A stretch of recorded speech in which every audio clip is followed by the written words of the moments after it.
Hello students, this is 1.97. At the moment t equal to 0, a stationary particle of mass m experiences a time dependent force. F vector is a vector t and tau minus t, where a is a constant vector, tau is the time during which the given force acts.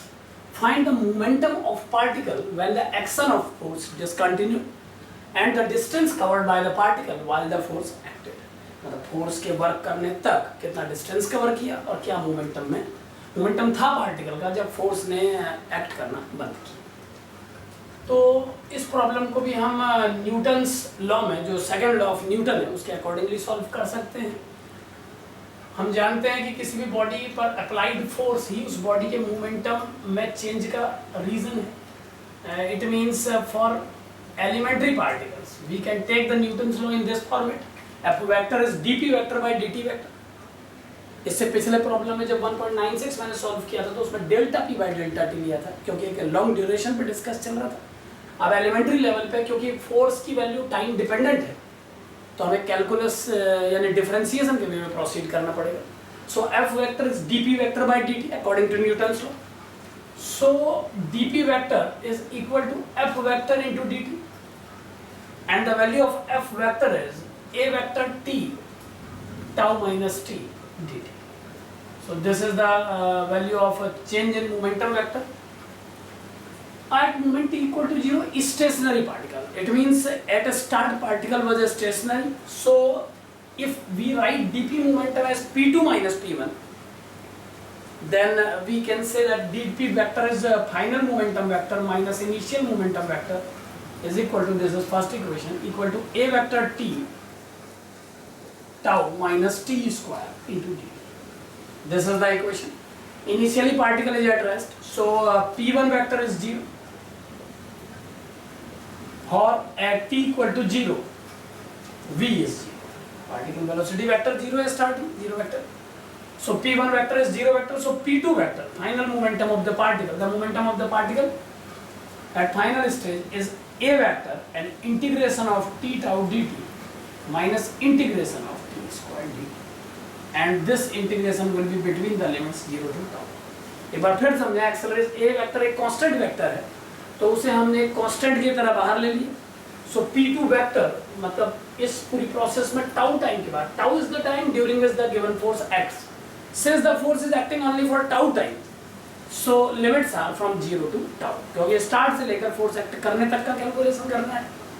So momentum when the force discontinued is a vector and this is t square by 2 tau, tau is a constant here, minus t cube by 3, and limits are 0 to tau for both, so you can take these limits in a common bracket. It is a vector into this. Now on putting the values you will get it is as tau cube by 2. If you take tau in the place of t square, then it will become tau cube by 2 minus tau cube by 3. Put tau in the place of t, so it is t tau square into tau, tau cube by 2 minus tau cube by 3 minus, if you take 0 then it is 0 minus 0. So on solving this expression the final answer will be a vector into tau cube by 1 by 2 minus 1 by 3 is 1 by 6. So it is a vector into tau cube by 6, a vector into tau cube by 6, this is the final answer. So value is a cube into tau cube by 6. This is a momentum vector, and if you are dealing only with magnitude, then this magnitude will be a tau 3 by 6. So this is momentum vector for the particle. So dp vector modulus of p2, that is final momentum of the particle, is equal to a tau cube by 6. This is the answer. Now the second part of the problem, the distance covered by the particle while the force acted. So dp vector is this, from first equation dp vector is this, so mass into change in velocity vector is equal to a vector t tau minus t square. dp vector को हमने mass into velocity change vector लिख दिया है।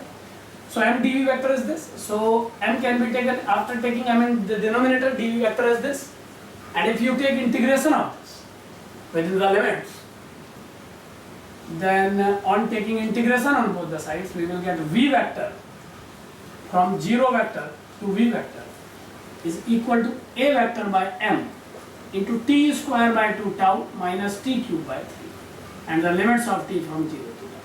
So this is v vector minus 0 vector zero vector you can neglect, so v vector equal to a vector by m into t cube tau cube by it is 0 to t, sorry it is limit r 0 to t, क्योंकि हमें distance calculate करना है तो हम ये चाहेंगे कि किसी इंटरमीडिएट मिडल पोजीशन पे पार्टिकल की वेलोसिटी का टाइम से डिपेंडेंस क्या है, टाउ लिमिट हम लास्ट में कंसीडर करेंगे.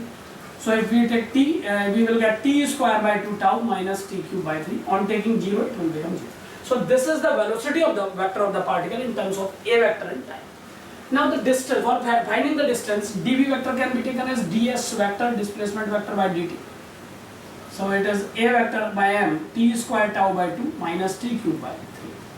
So ds vector is equal to a vector by mass into t square tau by 2 dt minus t cube by 3 dt and integrate within the limits 0 to tau. So ds vector is this, and now integrate on both the sides, and this will become displacement vector, and displacement from 0 to s vector equal to a vector by m into this is t to the power 3 by 3 to just 6, tau is constant, tau by 2 is constant, and integration of t square is t cube by 3, so it is, and t cube is t to the power 4 by 4, 4 3 is 12, so it is t to the power 4 by 12 from 0 to tau. You can take on the common limits within the bracket, so s vector equal to a vector by m into tau 4 by 6 minus tau 4 by 12. This is the value of this expression after putting the limit. Tau, time की value tau given है. So displacement vector का magnitude a vector by m into tau 4 by 6 minus tau 4 by 12 है. तो इतने time में particle ने जो distance travel किया है, क्योंकि ये फोर्स पार्टिकल पे एक्टेड रहा है, तो जब तक फोर्स पार्टिकल पे एक्ट करेगा पार्टिकल सेम डायरेक्शन में ट्रेवल कर रहा है, तो जो डिस्प्लेसमेंट है उसी का मैग्नीट्यूड डिस्टेंस होगा same problem. So distance magnitude is equal to a by m into tau to the power 4 by 12, because 1 by 6 minus 1 by 12 is 1 by 12. So it is a by m into tau to the power 4 upon 12. So this is distance traveled by the particle up to the time up to which force is acted. देखिए इस problem में displacement और distance के magnitude अलग अलग हो सकते हैं, लेकिन उसके लिए पार्टिकल को अपनी प्रोसीडिंग डायरेक्शन से रिवर्स होना होगा. इस प्रॉब्लम में डिस्टेंस केवल तब तक के लिए कंसीडर करनी है जब तक पार्टिकल पे फोर्स एक्ट कर रहा है, और पार्टिकल पे जब तक फोर्स एक्ट करेगा हम देख पा रहे हैं कि तब तक उस फोर्स का मैग्नीट्यूड पॉजिटिव है ऑलवेज, क्योंकि जब तक हम टी की वैल्यू टाउ से ग्रेटर अप्लाई नहीं करेंगे ये नेगेटिव नहीं होगा. माने जब तक फोर्स पॉजिटिव तभी तक प्रॉब्लम में डिस्टेंस कैलकुलेट करनी है. तो कॉन्फिडेंटली पार्टिकल उस पूरे ड्यूरेशन में सेम डायरेक्शन में ही ट्रैवल करेगा. Thank you. तो सॉल्व करके देखें इसको.